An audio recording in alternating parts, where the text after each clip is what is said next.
Então tá bom, boa tarde, né, a todas e a todos. Agradeço o convite de Ronei, né, uma parceria longa aí que a gente tem, e uma interlocução boa, né, sobre essas questões de neurociência, educação. E, ao mesmo tempo, eu amo vir a Vitória da Conquista, que é quando eu ponho uma calça de brinque lá em Salvador, eu não ponho de jeito nenhum, é muito quente aqui. Sempre que eu venho, eu lembro um pouquinho da minha terra, né? Do fresquinho, do friozinho, embora agora à tarde esteja bem quente, mas quando eu cheguei tinha um ventinho bem bom. O que eu trouxe para discutir com vocês um pouquinho hoje é sobre... muito mais sobre o que eu tenho visto na minha atuação, até enquanto professora de pedagogia lá em Salvador, trabalhando com leitura e escrita, que é a minha área de especialização. Também minha breve experiência de coordenação do PNAEC em 2015. E alguns dados, né? Então, é mais ou menos por aí que hoje eu vou tratar com vocês, né? Hoje me chama bastante a atenção, assim, e é algo que eu gosto de trazer atualmente nas minhas palestras, e a gente pensar aquilo que está dito lá para nós, né, em todos os documentos oficiais que a gente tem encontrado na Constituição, e a gente tem buscado isso, né, educar com qualidade social. Lá no PNAEC, nos documentos, vocês vão ver muito isso, educar com qualidade social. Né? A educação é um direito de todos. Então, agora a gente tem, né, com todo o material que veio com o Pacto Nacional pela Alfabetização na Idade Certa, a gente teve toda uma ampla discussão sobre os direitos de aprendizagem. Ou seja, as crianças têm direito de aprender, é um direito delas. Né? E é um dever do Estado e da família. Né? Então, é um direito de todos. E aí, aqui hoje, a gente, quando diz de todos, a gente está dizendo das crianças que têm deficiências. Né? Então, hoje de manhã, alguém perguntou sobre o aluno surdo.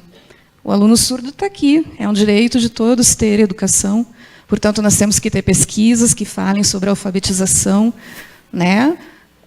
Da criança surda, da criança cega, da criança que tem outros problemas, né? Mas não do jeito que a gente tem visto. Em relação ao surdo, por exemplo, eu tenho orientandas de mestrado que já defenderam, mostrando as realidades aqui no interior da Bahia das suas escolas, em Feira de Santana, em Cruz das Almas, e mostrando que, na verdade, nós não temos nenhuma preparação dos professores para essa inclusão que está aí. Né? Inclusive, a gente não tem nem direito definido como é que o professor concebe. Ele concebe esse aluno que a língua portuguesa para ele vai ser língua materna ou vai ser segunda língua? Né? E ele, o que acontece? Muitas vezes, na pesquisa das minhas orientandas, elas vão mostrar também que tem um grande desconhecimento do que é esse público. Então, o professor está lá e ele acha que ele não tem papel nenhum, porque tem que ter um tradutor. Ele vai seguir a aula dele do jeito dele e pronto, como ele sempre fez. Ele não tem que se preocupar com aquele sujeito que precisa de outras dinâmicas, que tem um apelo visual grande, e ele acha que o papel é do tradutor, quando a escola tem. Né? Então, a gente tem muitas questões para pensar. Né? Igualdade de condições de acesso e permanência na escola. O que dizem as pesquisas? Nossos alunos que não são bem alfabetizados vão fazer o quê? Não vão terminar o ensino fundamental. Muitos vão acabar se desestimulando, abandonando, saindo. Né? Então, é uma consequência muito cruel. Né? O que nós estamos fazendo? O que a escola está fazendo? O que o governo está fazendo? O que a família está fazendo para esse aluno sentir vontade de ficar na escola, estar na escola? Tá? Bom, diante disso tudo, a gente conclui que saber ler e escrever é um direito de todos. Mas não é o que as pesquisas estão mostrando. A gente está falhando em proporcionar possibilidades para que realmente as pessoas tenham esse direito garantido. Né? E quando a gente está fazendo isso, eu sempre digo para as minhas alunas, olha, você quer ser alfabetizadora de verdade, ou quer ser um alfabetizador, é um compromisso seríssimo, porque você vai ajudar a definir a vida de uma pessoa. Se você não alfabetizar, manda para frente O outro não alfabetiza porque acha que o problema foi do anterior, manda para frente. Chega no 3º ano, essa criança vai ser mandada adiante, hoje não é muito comum segurar ela, e aí ela vai ter problema no resto da vida escolar dela, e ela vai ser uma pessoa que vai ter dificuldades e que vai ter poucas oportunidades, porque provavelmente não vai avançar muito nos estudos e nem em outras coisas que a vida possa nos oportunizar. Então, no momento que eu decido ser alfabetizador, e quando eu decido, eu sei qual é a realidade do meu país e da minha região. Eu sei qual é a realidade das escolas nas quais eu provavelmente vou atuar se eu fizer concurso público. É essa a realidade que a gente tem. Então, eu tenho que ser um professor que realmente, se vai atuar nessa realidade, que queira. Né? Também, assim, não é exatamente isso que a gente vê. Tá? E aí é isso que eu quero conversar um pouquinho hoje. Né? Então, primeiro, eu queria pensar com vocês que quando a gente está falando de alfabetizar ou de ensinar, ensino-aprendizagem, a gente não pode desconectar teoria, prática, pesquisa, reflexão, ação. A gente tem que trabalhar junto.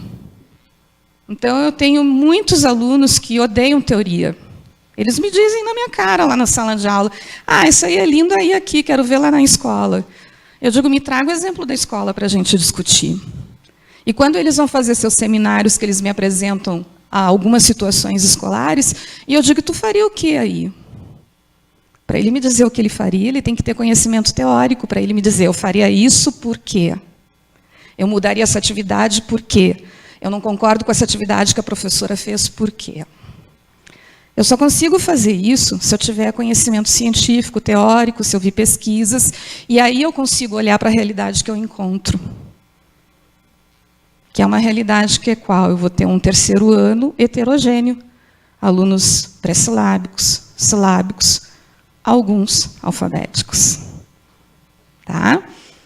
Eu vou fazer o quê, professora, com a minha sala heterogênea? Você vai olhar para o seu sujeito e vai preparar atividades diferentes, vai tentar organizar a classe, vai mobilizar e vai tentar mobilizar a escola para que essas crianças tenham atividades também fora da sala de aula, em grupos que vão trabalhar as habilidades que precisam desenvolver. Mas não é tirar o aluno da aula, a aula segue. Porque aí ele está perdendo a aula. Que é uma outra história que anda acontecendo lá em Salvador. Tira o aluno da sala de aula, põe com estagiário, que é um aluno de pedagogia que não tem ainda conhecimento suficiente para poder lidar com aquela dificuldade que aquele aluno está apresentando. Ele perde toda a aula, fica lá com o estagiário, que não é a pessoa adequada para isso, e ele volta. Ele perde muito. Né? Então, a gente tem que pensar isso, né? E lutar. Isso é uma luta dos sindicatos, é uma luta dos professores. Lutar com esse sistema que a gente tem aí. Porque um dos grandes problemas é o sistema. A forma como a coisa é conduzida. Tá? Então, não tem como eu trabalhar, como eu pensar essa minha sala de aula lá no chão, se eu não estiver muito forte, né? Para aliar essa prática que eu estou vendo, essa prática que eu faço, com o que eu posso fazer, com o que já está sendo mostrado que não é efetivo, que não ajuda, e o que está sendo mostrado que pode ajudar. Tá? Então, caminham juntas todas essas questões. E ainda tem sido um grande problema. Por isso que a gente fala que um dos grandes compromissos do governo é, sim, manter as formações continuadas de professores. Tá? Porque é um momento que a gente tem visto pelas experiências que nós temos aí, o proletramento, o PNAEC, até o Pacto Bahia, que eu não gosto, mas enfim, e outros, são momentos de reflexão, são momentos de pensar, são momentos de trazer essa prática, são momentos de elaborar outras questões, né? E que é necessário.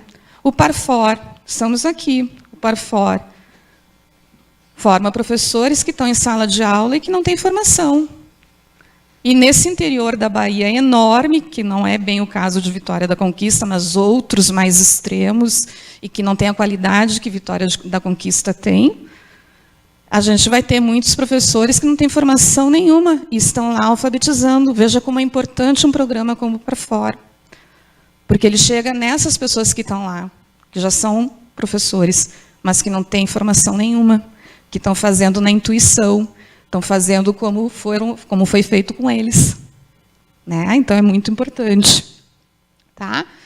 Agora, a grande questão política. Isso aqui é o que Salvador viveu nos últimos 3 anos. 3 anos, não, um pouquinho mais.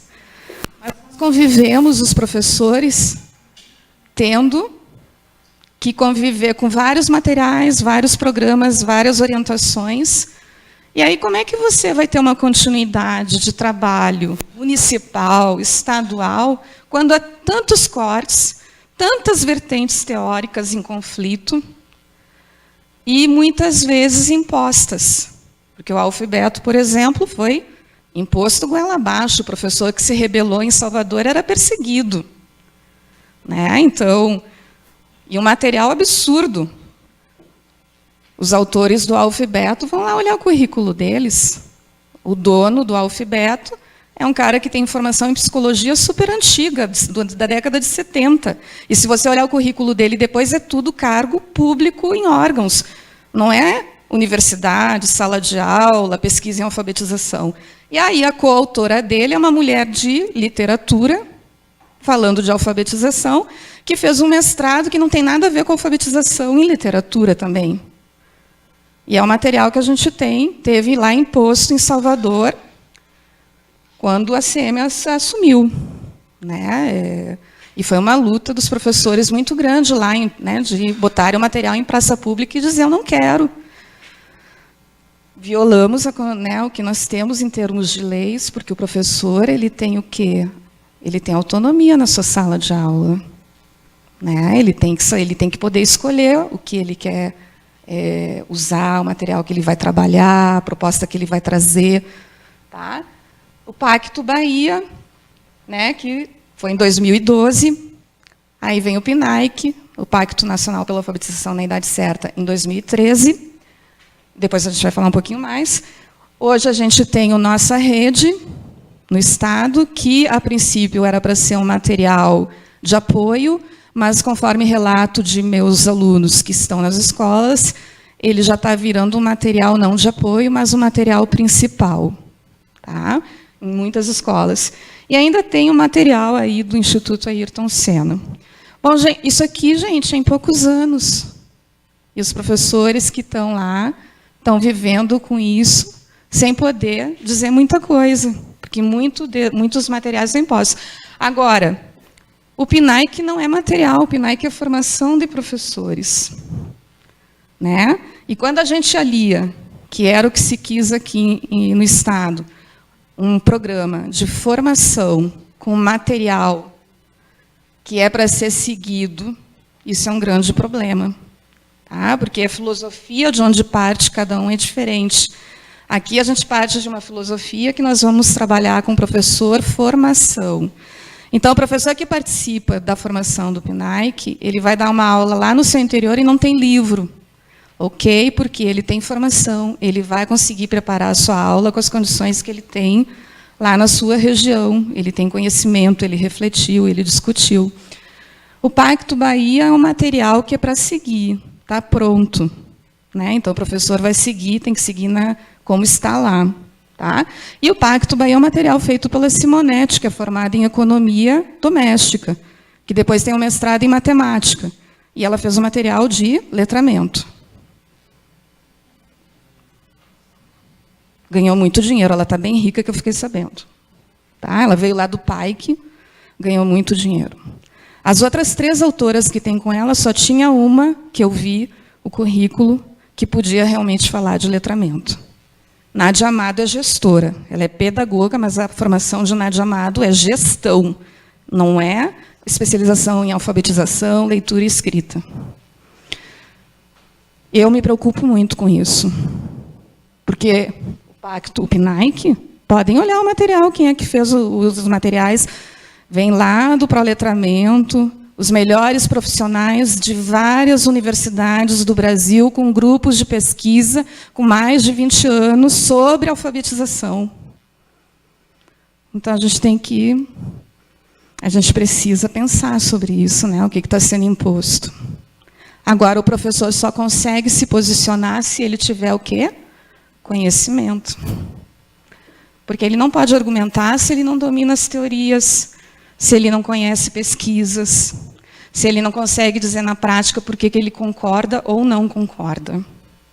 Tá? Então, esse é o cenário de Salvador, tá? Que a gente viveu aí nos últimos anos, e que eu acho gritante você ter, num município, em tão poucos anos, tantas propostas, e algumas propostas antagônicas.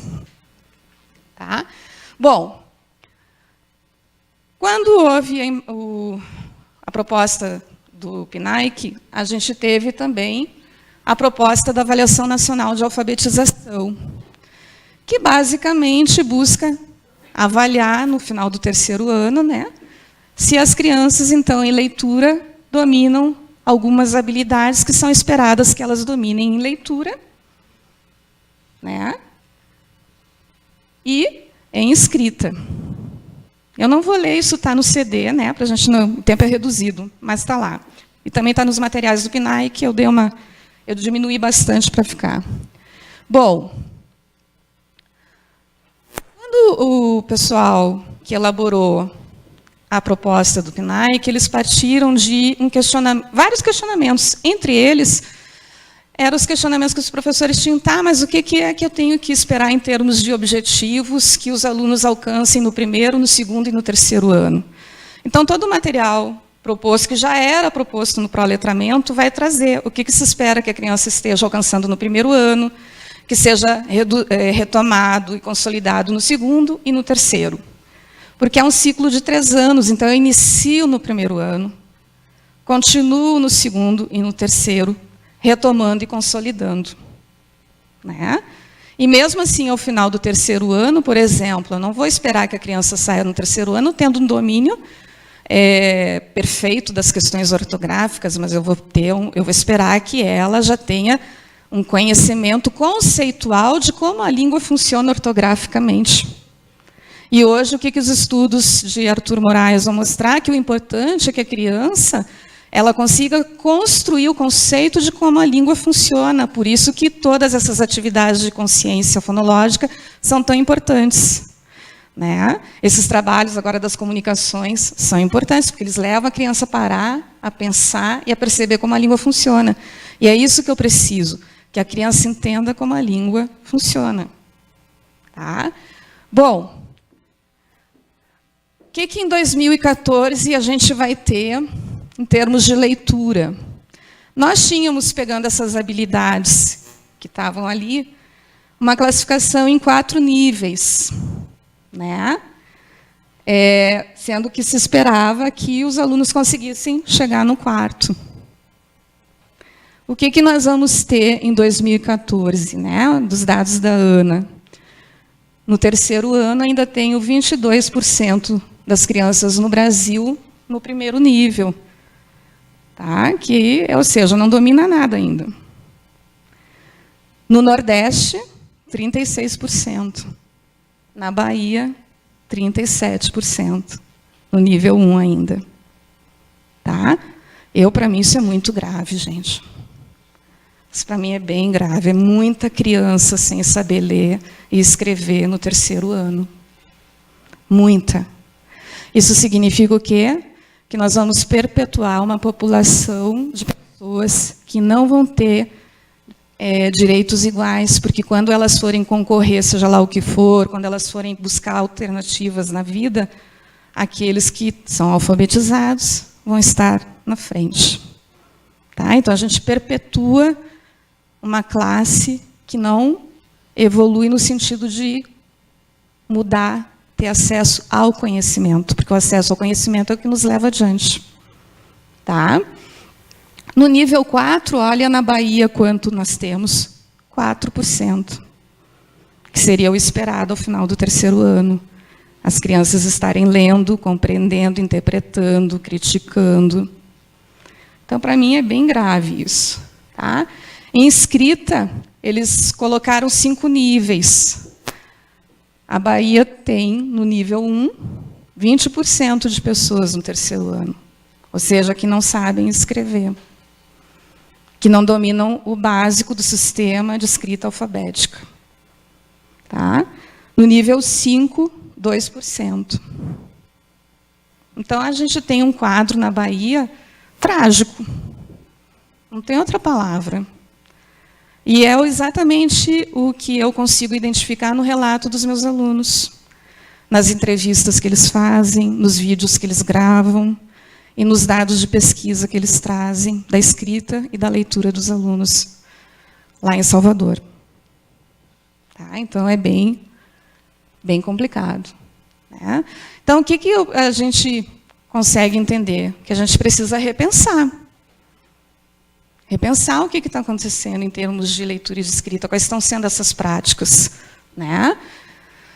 E partir do nosso aluno real, não do nosso aluno ideal.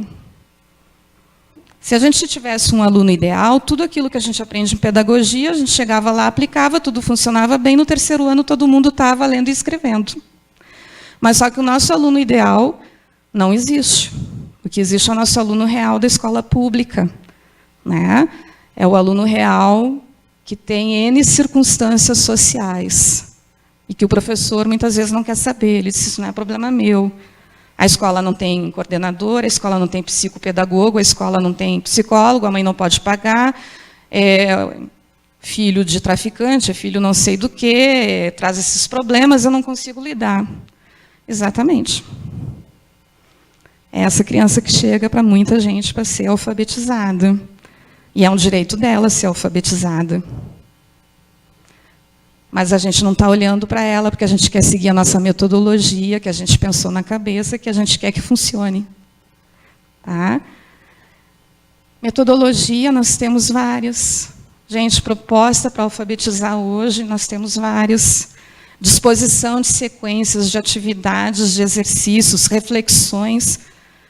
As universidades estão aí produzindo. Hoje o Ronei apresentou 2 meninos aqui da computação com atividades maravilhosas, e tem muitas outras por aí.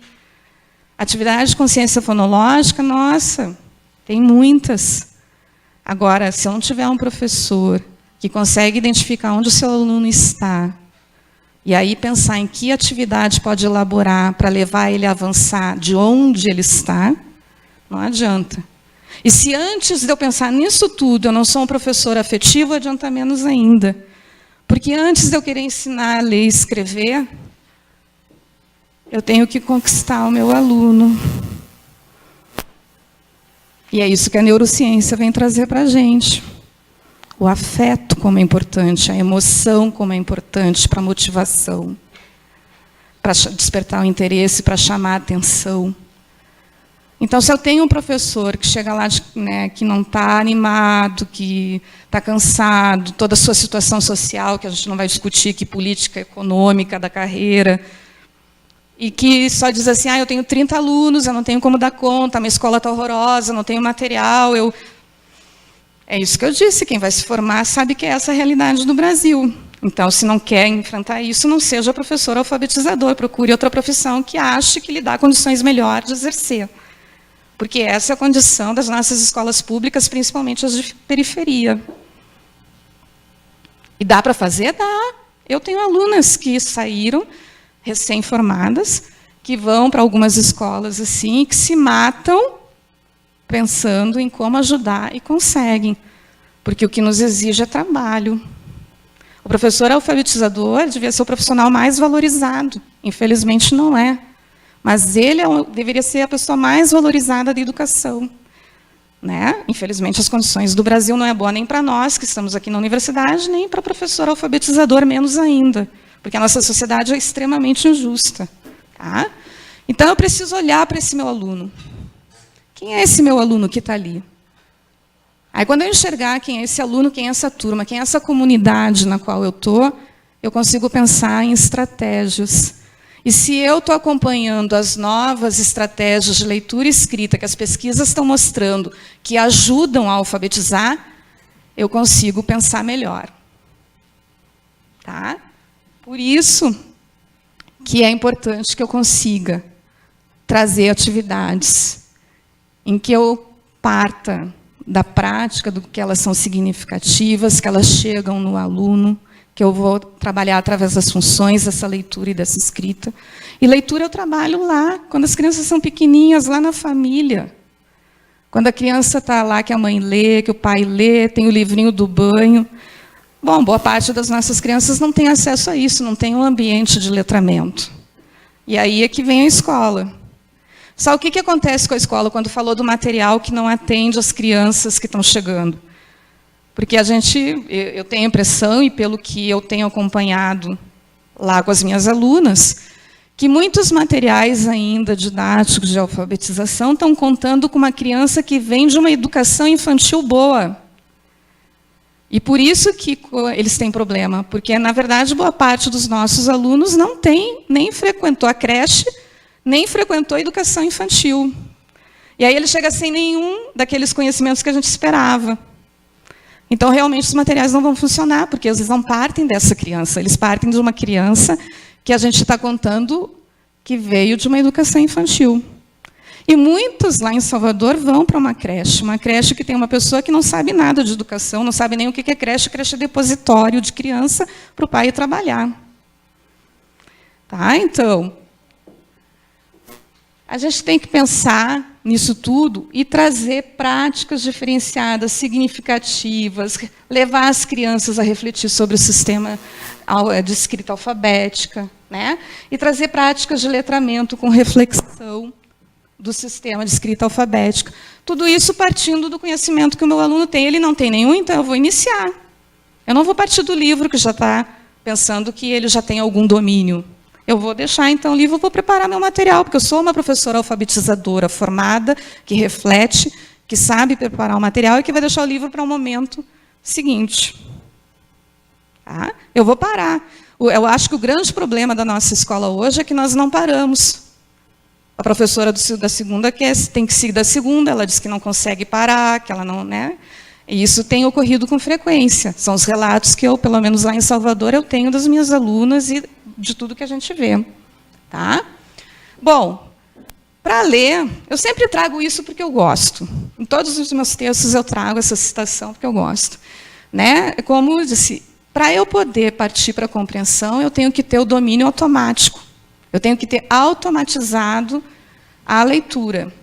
Se eu não alfabetizei as crianças, elas não vão sair daqui. Elas não vão conseguir trabalhar na compreensão. E para eu poder ler, eu tenho uma série de outros conhecimentos que são importantes e que devem ser trabalhados desde a educação infantil. Quando a gente está lendo com as crianças as historinhas e está refletindo e vai perguntando sobre o que elas acharam da historinha, o que elas pensam, né? Quando a gente vai servir de escriba lá na educação infantil, vai escrevendo e pergunta, está adequado aqui? Eu vou dizer para a senhora diretora, ou vou chamar de diretora, ou eu ponho o nome dela. O que vocês acham? Ah, por que vocês acham isso? Eles não estão escrevendo, mas eles já estão pensando que a escrita não é de qualquer jeito. Eles já estão pensando que a escrita, dependendo de para quem é, eu vou tratar de uma forma ou vou tratar de outra. Né? Então, eles precisam ter conhecimento estrutural, de vocabulário, do discurso, conhecimento prévio. Eu tenho uma aluna agora no Prof. Letras que ela mostrou muito isso. O quanto, às vezes, o professor vai para a sala de aula, leva um texto e ele parte da ideia que o aluno tinha que ter aquele conhecimento prévio para interpretar o texto. E, muitas vezes, o aluno não interpreta porque ele não tem dados anteriores que levariam à interpretação e que eram necessários. Né? Então, o professor precisa trazer dados. Ele quer trabalhar a leitura, mas ele não pode partir da ideia de que o aluno tem os dados para interpretar. Tá? Bom, trabalhar habilidades de síntese e avaliação. Desde a educação infantil eu estou fazendo. Então, quem pode contar a história agora? Vamos, né? Quem no outro dia pode contar? E por aí vai. Quem pode me dizer, então, o que foi que aconteceu? E por aí vai. Tá?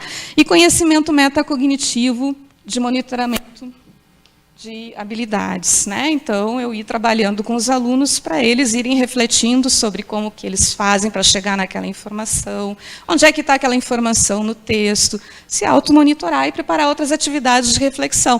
A preditibilidade, que é uma das que a gente trabalhava lá, é um trabalho desses, que o aluno para, né, o lacunamento, e ele vai decidir o que ele vai escolher para botar ali. Quando ele faz essa parada, ele está fazendo um trabalho ali metacognitivo.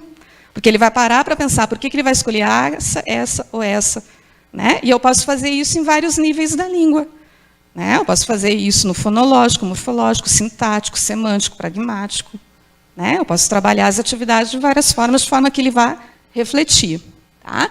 E a escrita, desde cedo, trabalhar com eles o planejamento, lá na educação infantil, quando eu sou escriba. Né? Então, hoje a gente vai fazer a festinha de São João, a gente quer convidar os pais, que vai ser tal dia, a gente vai pedir para cada pai trazer alguma coisa. Como é que a gente vai fazer, então, esse convite? Vamos sentar. Então, a gente está planejando o que quer fazer. Vai fazer e vai revisar. Tá? Então, o trabalho de escrita é o quê, gente? É trabalho. Essa história de que escrita é dom, talvez seja, não sei. Para mim é trabalho, é prática, é frequência, é revisão. Né? Eu tenho uma outra aluna que estava mostrando que, por exemplo, os alunos no 9º ano não sabem nem fazer reescrita. Que reescrita para eles é revisar a ortografia e pontuação e acentuação. Isso é reescrita. Né? Então, por quê? Porque não tem esse trabalho sistemático na escola. Escrever é um fardo. Escrever não é prazeroso, ler não é prazeroso. Né? Como dizia o Purch lá na PUC, eu preciso levar o meu aluno a ser um leitor proficiente. O que é um leitor proficiente? Lê o que gosta e entende. Lê o que precisa e entende. Ele pode não gostar de ler, mas eu preciso que, quando ele precise ler, ele entenda. Porque leitura é prazer. A leitura, por prazer, ninguém se mete. E pode ser que as pessoas não gostem. Eu não gosto de ler, eu prefiro plantar. Ok. Claro que se a escola consegue desenvolver, é esse o grande trabalho que a gente tem lá desde a infância, o gosto pela leitura, isso vai ajudar muito mais. Né? Mas a gente tem que conseguir que ele entenda. Tá? Então, ler e escrever são duas atividades altamente complexas. Tá? A gente vai falando de ideias, gente, mas nenhuma é essa atividade é que vai fazer eu levar o aluno a ler e escrever. Não, essa é uma atividade que vai me auxiliar em todo o processo.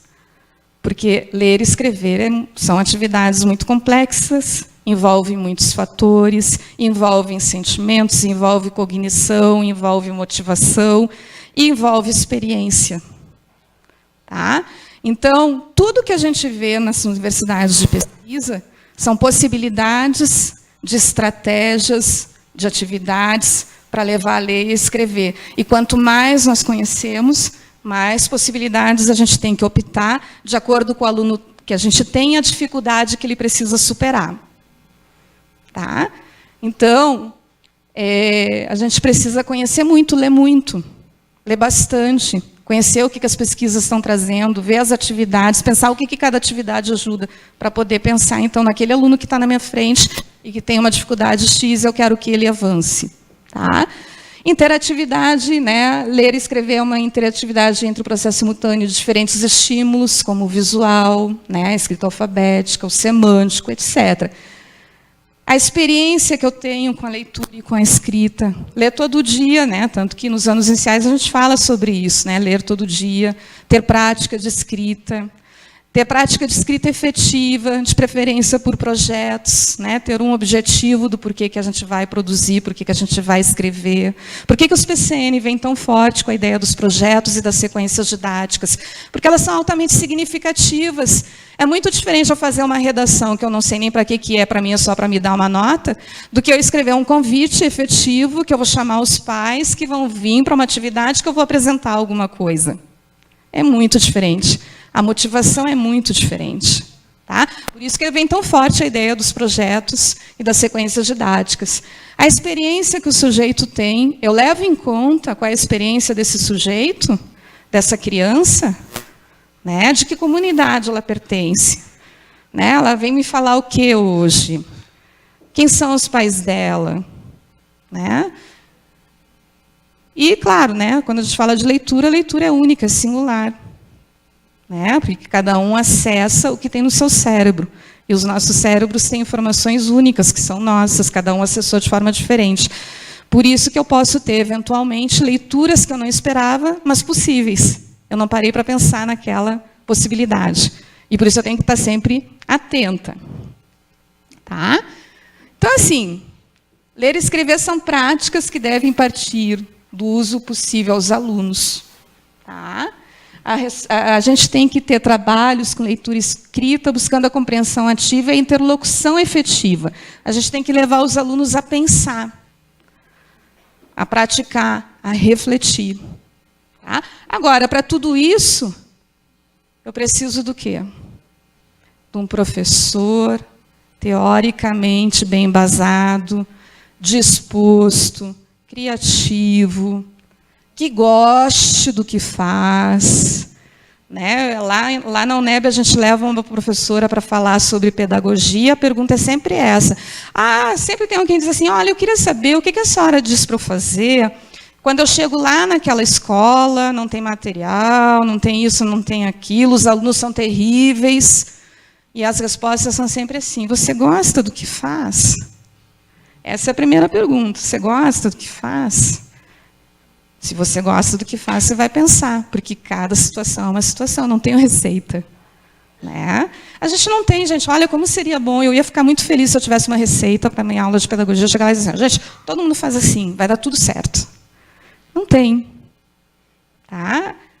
Qual é o perfil do meu aluno? Eu vou falar do meu aluno, e eu quis muito fazer isso porque, quando a gente toca em pedagogia, no que eu vou dizer, muita gente fica sentido, mas é uma realidade. Eu estou há 6 anos na UNEB, em Salvador. A minha disciplina é justamente o trabalho com o ensino de língua portuguesa nos anos iniciais, que era no 7º semestre, depois passou, desde o ano passado, ela foi para o 5º semestre. Então, eu tenho sempre alunos no meio do curso ou no final. Todo o início da minha disciplina, a primeira aula é para a gente se conhecer. Não faço nada, praticamente, é só para a gente se conhecer. Eu quero saber de onde eles vêm, por que eles estão ali, se era o que eles queriam, o que eles estão esperando do curso, se eles querem alfabetizar, etc. Raramente, são 6 anos, são 12 semestres. Eu acho que eu devo ter tido umas 2 turmas só, que mais gente queria ser pedagogo. A maioria queria ser administrador, psicólogo, médico, enfermeiro, contador, advogado. E não passaram. Aí a segunda, a terceira opção era pedagogia, e vão para lá. Tem mais uma parte de, principalmente militares, que só querem o título. E aí sobra, sim, 3, 4 que estão ali porque era o sonho da vida ser pedagogo. A maioria dos meus alunos vem de uma classe social. Estou falando da minha realidade, tá, gente? Estou falando da minha realidade em Salvador, por isso que eu quero frisar bem. A maioria dos meus alunos em Salvador são alunos de classe baixa, raramente média-baixa. Normalmente, a maioria adorei esse termo, oblata. Você sabe o que é oblata? É o primeiro membro da família que conclui o curso superior. Geraldo que usa esse termo, oblata. Normalmente é isso, é a primeira pessoa da família que vai terminar um curso superior. E, normalmente, são pessoas que vêm de uma escola precária, fraca, e que tiveram experiência com leitura e escrita precária, e que, portanto, eles têm muita dificuldade para alfabetizar, para escrever e para ler. Vocês imaginam um professor alfabetizador que tem dificuldade de ler e escrever? Eu tenho vários alunos assim. Mas que bom que eles estão lá. Eles querem ser professores, porque senão a gente não vai ter professores nesse país mais. E eles vão ser professores na comunidade deles, boa parte. E isso é muito bom. Então, o que eles têm que fazer é correr atrás. E é isso que eu digo para eles. Tanto que, quando eu trabalho muita escrita com eles, quando eu devolvo o primeiro trabalho corrigido e comento, eles me odeiam. Aí eu mando refazer, que eles não sabiam que eu ia dar chance de refazer. Aí eles passam já a achar, legal, ela vai nos ajudar. Aí, quando eles terminam o curso, é que eles entendem o que eu estou fazendo, eu estou ajudando eles a vencer a dificuldade de leitura e escrita, que é da história deles. Eles não têm culpa nenhuma. Nenhuma. E nós, professores universitários, temos que ajudar. E nós queremos que eles se formem, sim. Porque senão a gente não vai ter mais professores no Brasil. E muitos são muito bons, gente. Se superam mesmo. Eu tenho alunos muito bons também. Né? Que conseguem ir adiante. Mas aí eles não querem mais ser alfabetizador porque pagam muito pouco. Muitos não querem mesmo, desistem. Vão fazer outra faculdade aí. Então, quem é o nosso professor alfabetizador? Eu não estou dizendo que é o quadro, mas eu estou mostrando uma amostra minha, da minha realidade lá em Salvador. Se eu tenho esse professor que ele vem de uma história de vida, que não lhe deu uma escola, que também lhe proporcionou o aprendizado da leitura e da escrita, então é muito importante que lá na universidade a gente ajude. E é muito importante todos os programas de formação de professores, porque vão ajudar também. E eu estou falando do aluno formado, não estou falando nem dos nossos interiores mais remotos da Bahia, que são os professores que não são formados, né, e que estão aí se formando em programas como o Parfor, né. Muitos apresentam até variações linguísticas que precisam vencer. Lá em Salvador, a minha principal questão linguística com eles são os plurais. Boa parte dos meus alunos, oralmente, não falam os plurais. Isso não seria um grande problema se ele não fosse ser um professor alfabetizador. Ele é o exemplo. Se ele fosse ser enfermeiro, isso não implicaria um problema muito grande. Então, ele precisa o quê? Se trabalhar, precisa vencer isso. E como é que a gente consegue ir ao domínio de uma norma que a gente não domina? Se automonitorando. Eu preciso ter consciência, preciso que alguém me mostre o que eu não estou vendo, e eu preciso querer me automonitorar. Então, gente, o nosso trabalho com os pedagogos hoje é muito forte. Não é todos, mas uma boa parte é. Tá? E é isso que a gente vem repensando. Fora isso, eu não sei como é pedagogia aqui. Eu vou falar do meu curso de pedagogia no Departamento de Educação Campus 1, Salvador, UNEB. Eu formo um aluno que vai trabalhar na EJA, na educação especial, vai ser gestor, coordenador, diretor, alfabetizador e sei lá mais o quê. Em 4 anos. Em 4 anos. Então, que aquela aluna aqui falou na comunicação, a gente não tem disciplinas de fonética como fonologia, não tem mesmo. E quando tem, vai muito para a variação linguística lá de Marcos Banho do que para aquilo que precisaria para alfabetizar. Porque a gente tem lá uma disciplina, 2 de estudos linguísticos. Uma aborda a variação linguística, pegando os estudos de Marcos Banho, porque não fui eu que elaborei, quando eu cheguei já estava lá, a gente está tentando mudar. E a outra, nem me lembro agora, esqueci. Mas eles não têm conhecimento sobre como a criança realmente aprende. Eles não sabem fonologia. Todos os estudos que a gente vai ver de fonologia, no geral, vêm de onde? Lá da letras, da fonoaudiologia. A gente tem muito fonoaudiólogo trazendo os estudos, que estão vindo para letras estudar. Alguns psicólogos. Tá? Hoje eu fiquei feliz aqui, porque eu vi o pessoal da computação, vi psicólogos aqui, eu digo, ai, que coisa boa, multirreferencial, que é isso que a gente precisa hoje, né? Esse intercâmbio de conhecimentos. Tá? Então, para mim, o grande desafio para nós hoje é o professor alfabetizador. Portanto, a gente precisa falar de formação continuada. E a gente teve aqui na Bahia a experiência da formação continuada. Várias. Né? Vamos falar de uma só, que foi a escolha que eu fiz, que é falar do PNAEC. O Pacto Nacional pela Alfabetização na Idade Certa tem críticas também. Nunca vamos ter um programa perfeito, mas é um dos melhores que eu participei. Gosto muito também do material do Proletramento, né? Que é, aliás, que dá origem ao PNAEC. A gente tem, então, em 2013, o Pacto Nacional chegando, e vai envolver, então, todos os estados, Distrito Federal, Governo Federal, 38 universidades em 2013. 38 universidades. Estão vendo ali os estados e as universidades. Né? O que a gente vai ter na Bahia, em 2013? O FRB, o UFBA e o NEB. Esse programa, gente, está lá os materiais. Quem não participou, baixa, estuda em casa, lê, faz as suas reflexões. Tá todo o material lá. É um programa muito importante.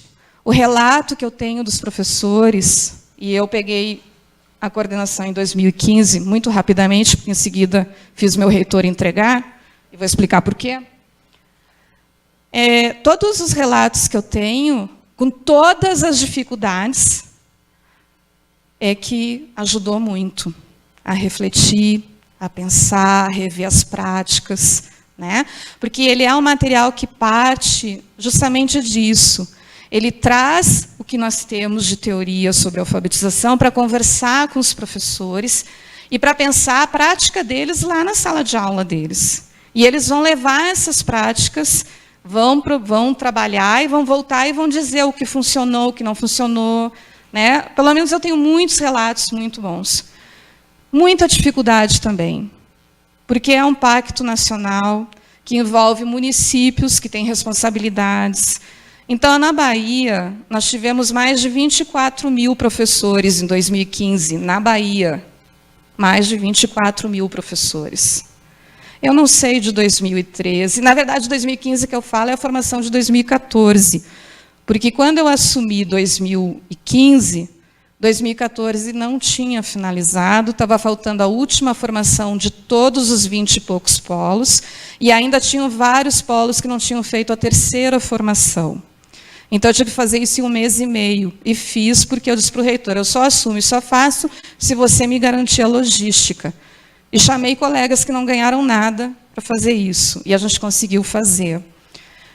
Sem recurso, a UNEB não tinha 1 centavo para trabalhar no estado inteiro. Esse foi um dos motivos que nos levaram a entregar, porque a gente não tinha como realizar 2015, porque não havia recurso na UNEB. O recurso federal não chegou.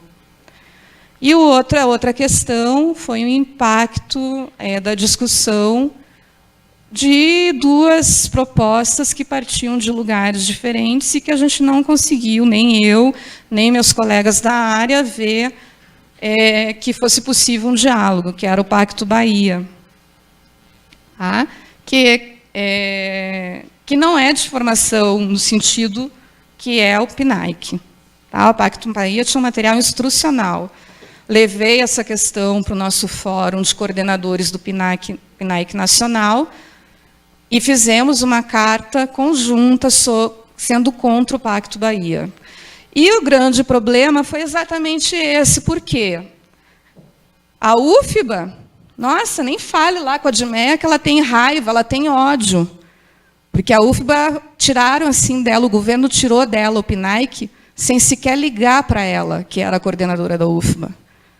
Porque eu não conheço a história direito, eu conheço a história que é o seguinte: eram 3 universidades, e aí, no jogo político, se decidiu deixar numa só. Qual? Na UNEB. Qual é a interpretação que eu tive quando eu assumi e conheci um pouco? Vamos botar a UNEB, que na UNEB a gente vai mandar. É do Estado. A UFBA não é do Estado, é federal. Tá? E nós tivemos 3 coordenações na UNEB que não conseguiram dialogar com o governo, que entraram em conflito. Eu fui a última, só que eu sou especialista na área. A anterior não era a minha. Então, dialogar comigo era bem difícil. E aí nós tivemos, então, só a UNEB. Mas, diante do fato de não termos dinheiro, o reitor tem uma dívida hoje de mais de 200 mil, que ele não pagou ainda, dessa formação que eu fiz. E, diante do fato de não concordarmos com a forma como o Pacto Bahia foi formado, a gente entregou o programa, porque senão ia ser o fiasco que foi o final de 2014, todo mundo insatisfeito na Bahia inteira. A UNEB estava ficando difamada. E eram problemas logísticos, né? Bom, o programa é ótimo. Infelizmente, não sei se vai continuar, porque é um programa que traz todo um material que envolve as melhores universidades, que tem um acordo com os estados e com os municípios. Os municípios, muitos professores acabavam não tendo cumprido o ônibus que era para levar para a formação, o almoço, a alimentação que era para dar. Muitos problemas. Imagina, gente, 24 mil professores na Bahia para você lidar. Tá? Então, a gente tem e só a Bahia sofreu isso. Só a Bahia. A Bahia, lá em Brasília, quando a gente chegava com o Fórum Nacional, nós éramos o problema, porque não funcionou na Bahia. Né? A CM Neto não quis que Salvador entrasse, depois quis que Salvador entrasse no meio do processo, imagina. Então, e assim vai. Então, mas tem resultados. Os professores que participaram, com todas as dificuldades, com bolsas não pagas, etc., etc., eles mostram o ganho ao rever as suas práticas. Tá? Então, a formação continuada de professores é o caminho. A gente ainda não tem, assim, experiências que tudo funcione 100%, mas já funcionou muito bem. A gente já conseguiu mobilizar o país inteiro. A gente tem produções ótimas, relatos ótimos.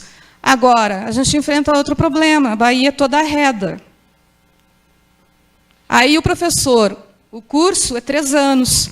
O professor entrou no primeiro, não está no segundo, porque o prefeito foi lá, mudou tudo. Aí ele começou no segundo, não está no terceiro.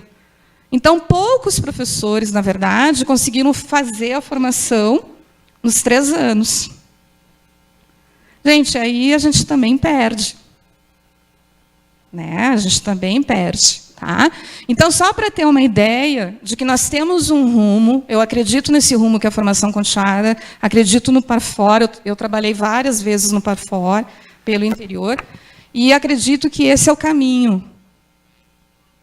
Esse é o caminho, a formação continuada, agora bem conduzida, por profissionais sérios, em conjunto com a universidade.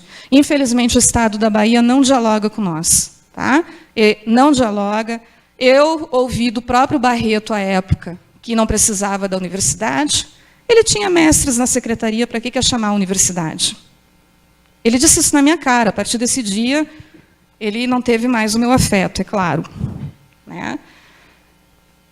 Então, assim, eu penso que, para nós, os desafios é a formação continuada, e muito mais do que pensar em metodologias, que a gente já vem pensando, a gente precisa, né, de professores bem formados. Isso é o que vai fazer a diferença. Mas professores formados de uma forma multireferencial. Tá? Um professor que vai além. Um professor que, quando a aluna vem e diz assim, eu não fiz o tema, a tarefa de casa, porque o rato roeu bem na página da lição, eu consiga ter alguma atitude, de preferência positiva, porque, se for negativa, eu vou comprometer essa criança. E quando essa mesma criança é uma criança agressiva, que bate nos colegas por qualquer coisa, e a gente chama o pai dessa criança, a mãe, no caso a mãe, e essa mãe vem, e você começa a falar junto com a diretora, psicopedagógica, o que está acontecendo, e a mãe começa a bater na criança na tua frente.